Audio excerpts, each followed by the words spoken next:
সুপ্রিয় দর্শক, আশা করছি সবাই ভালো আছেন, সুস্থ আছেন এবং সবাই আমার ভিডিও দেখছেন।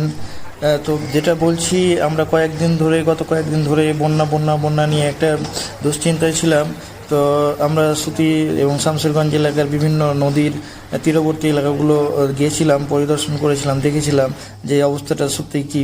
তো শেষ পর্যন্ত আমরা ওই দুর্গাপুর, শামসেরগঞ্জ থানার অন্তর্গত দুর্গাপুর এবং শিবনগর ঘাটের কাছাকাছি ওখানেও গিয়েছিলাম। ওই দিকটায় জলের স্রোত আপনারা দেখতে পাচ্ছেন। ওইখান থেকে ফারাক্কা থেকে যে জল ছাড়া হয় সেই জলগুলো সরাসরি সেইখান দিয়েই প্রবাহিত হয়ে আসে এবং স্রোতের একটা বিশাল শব্দ শোনা যাচ্ছে, আপনারা শুনতে পাচ্ছেন সেই শব্দ, এটা বিকট শব্দ। কিন্তু শব্দ শোনা গেলেও জলের স্তর খানিকটা কমেছে এবং আশা করছি যে আরও ধীরে ধীরে কমে যাবে এবং জলস্তর যতটা কমবে বন্যার আশঙ্কা